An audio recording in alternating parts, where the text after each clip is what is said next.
आज आषाढी एकादशी. आज सर्वांची माऊली, सर्व लोक माऊलींचं दर्शन घेतात. अजून एका नात्याबद्दल आज आपणाला एक नवीन कविता ऐकायची आहे. ते नातं आहे भावा बहिणीचं. पुराण काळापासून आतापर्यंत ज्या नात्याला अत्यंत पवित्र असं मानलेलं आहे, त्या नात्याची संपूर्ण माहिती एका छान कवितेमध्ये तळेगावकर मॅडमने मांडलेली आहे. त्यात एवढंच आपल्याला म्हणायचं आहे की आज थोडासा नात्याचा गुंता वाढतोय. आपल्याला काय होतंय की आज ओतप्रोत भरलेले प्रेम थोडंसं कुठंतरी कोरडं झाल्यासारखं वाटतं. तो दिवाळीचा प्रकाश, दिवाळीचा ध्यास, दिवाळीचा आनंद थोडासा कोमेजल्यासारखा वाटतो. याला अत्यंत सुंदर शब्दात तळेगावकर मॅडमने प्रस्तुत केला. दिवाळी सणाला बाई, दिवाळी सणाला बंधू बोले बहिणीला, कागडोळा ओलावला. सुंदर सुंदर. भाऊ बोले बहिणीला, कागडोळा ओलावला.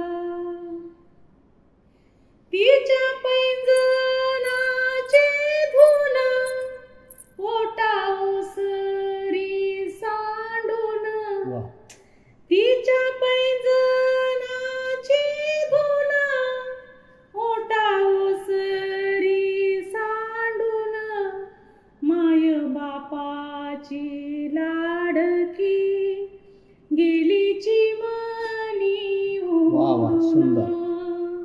भाऊ बोले बहिणीला, आलो मुराळी न्यायला, चल दिवाळ सणाला, दोन दिसावी साव्याला. बंधू बोले बहिणीला, कागडोळा ओलावला.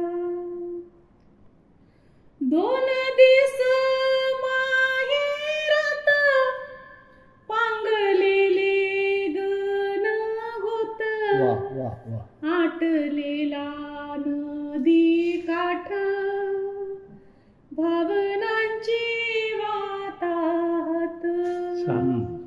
बहीण बोलते भावाला, उगाले मी माहेरा, आई बापाच्या माघारी, वाटे पर का उंबरा.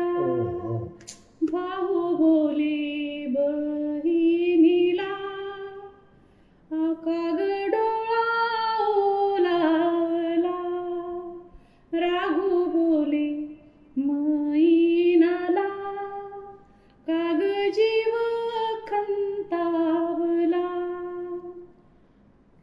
माय बापाच्या राज्यात नव्हती कशाची ददात, घरी नांदे समाधान, सुख वाहे ओसंडून.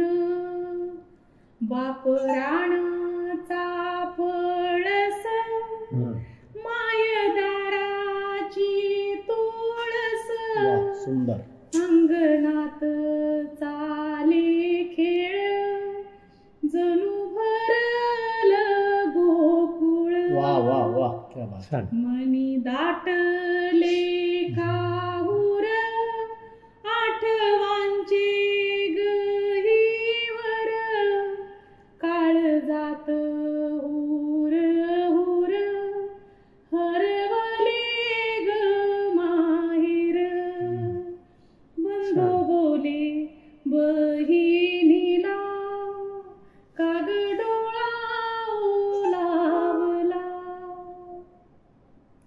भाऊ मलूल बापडा, काढी मातीचा पोपडा. सुंदर. भाऊ मलूल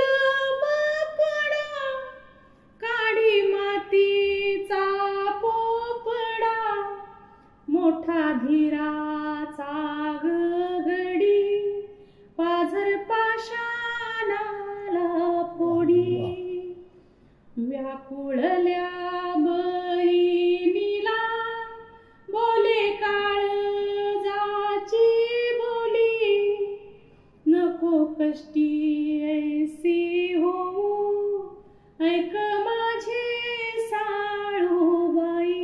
वा एका झाडाचे संतर नाही देणार अंतर, वा वा सुंदर तुझ्या स्वागता दारात बारमाही हे माहेर. वा क्या बात आहे. छान, सुंदर छान. बंधू बोले बहिणीला, चल दिवाळ सणाला. राघू बोले मैनाला, आलो मुराळी न्यायला. भाऊ बोले बहिणीला, चल दिवाळ वा सुंदर सुंदर. सणाला.